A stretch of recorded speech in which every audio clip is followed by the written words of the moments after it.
Assalamualaikum warahmatullahi wabarakatuh. Selamat siang dan salam sejahtera bagi kita semua. Pimpinan Pak Robert yang baik hati, bijaksana, Pak Ridwan baik, senyumnya menggambarkan kegembiraan nampaknya Pak. Dan teman-teman sahabat Komisi 5, Pak Dirjen Perhubungan Darat, Dirjen Kereta Api dan Kepala Badan BPTJ, serta seluruh jajaran yang hadir pada kesempatan rapat kali ini. Catatan saya pertama kali nanti akan saya coba arahkan kepada Dirjen Perkeretaapian. Saya ingin mendapatkan gambaran Pak Dirjen tentang rencana reaktivasi jalur kereta dari Jember, Bondowoso ke Probolinggo. Utamanya ini sangat dinanti oleh masyarakat Bondowoso karena Kabupaten Bondowoso ini tidak dilalui jalan nasional, Pak. Begitu besar harapannya baik pemerintah maupun masyarakatnya sebagai transportasi alternatif sehingga bisa mengungkit perekonomian yang ada di kabupaten tersebut.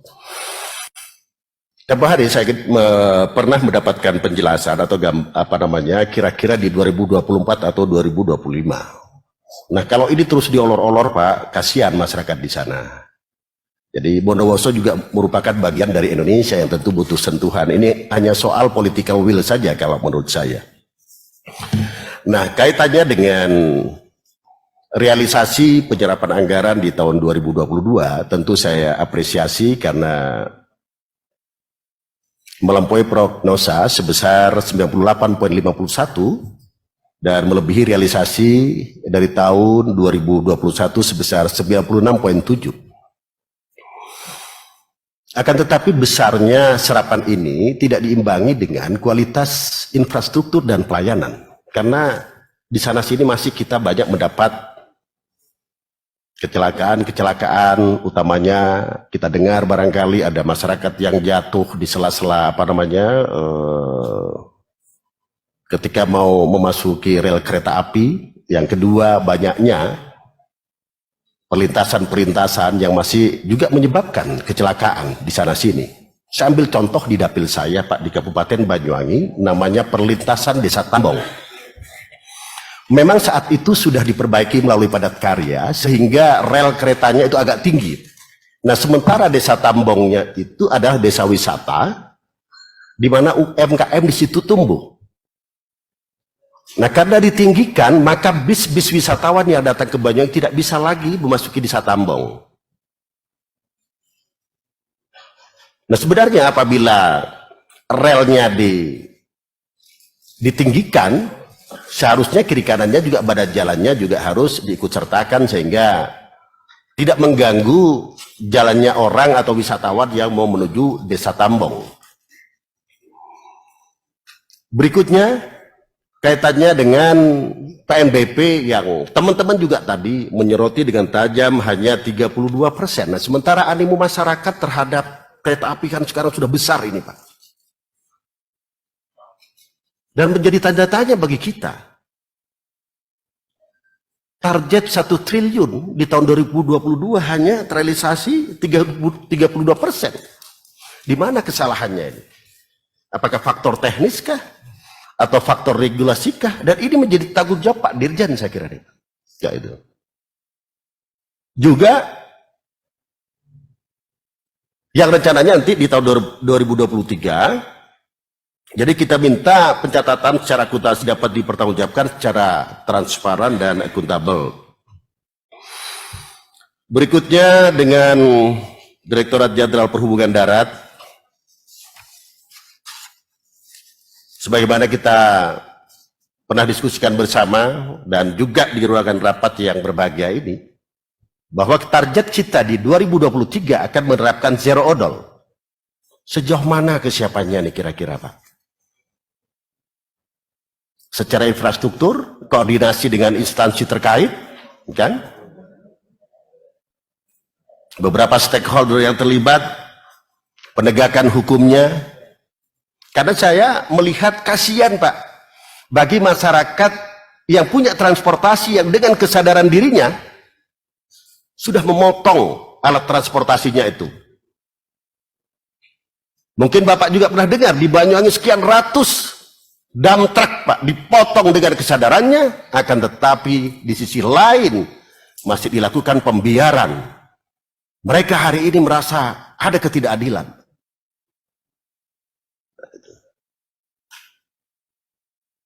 Dan kalau Pak Dirjen misalnya jalan dari Surabaya ke Banyuwangi, itu sisi sebelah kiri kerusakannya Pak semakin parah Pak. Tingkat kerusakannya sangat tinggi. Artinya apa? Overload, overdimensi itu masih terjadi di sana. Kalaupun ini memang mau kita terapkan,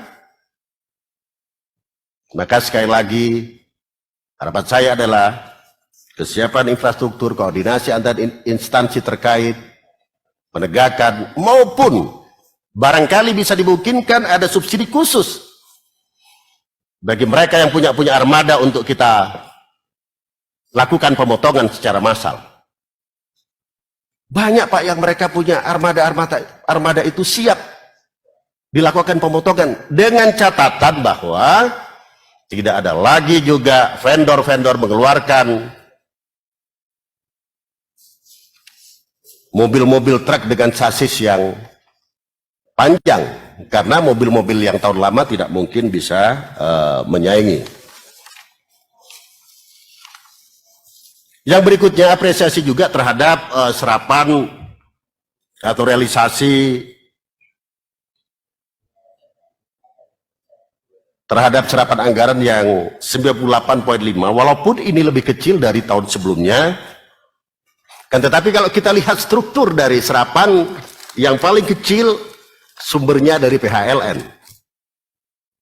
Berdasarkan PP nomor 10 tahun 2011 tentang tata cara pengadaan pinjaman luar negeri dan penerimaan hibah, memang di situ tidak diwajibkan kita untuk mengembalikannya.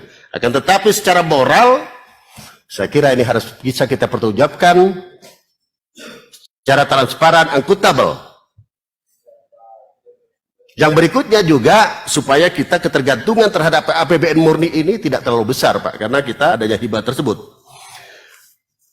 Yang berikutnya Pak Dirjen terkait dengan BTS yang angkanya mencapai triliunan, dan di mana di sini PNBP-nya hanya 9 miliar,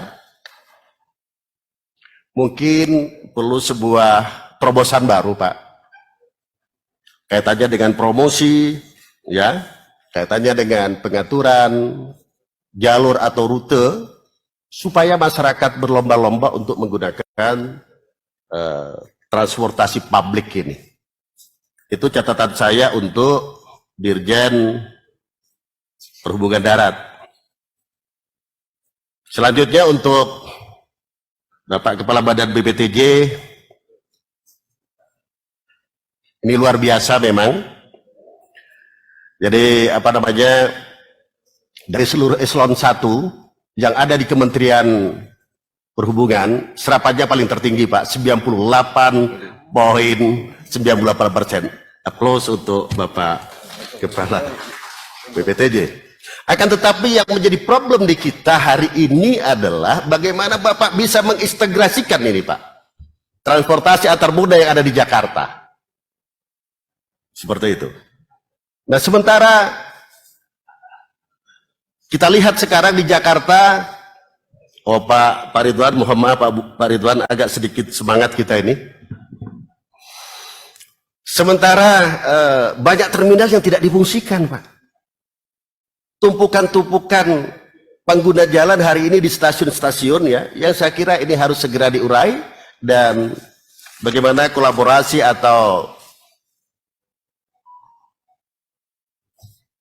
kemitraan yang dibangun dengan Pemda DKI Pak, agar ini segera terselesaikan dengan baik sehingga kemacetan tidak terjadi di mana-mana. Kaitannya dengan IRP, saran saya, kalau kita terlalu banyak membuat sebuah regulasi, membatasi orang-orang yang mau melintas, nah, tetapi kesiapan yang lain-lain kita juga belum siap, maka ini juga harus didengar.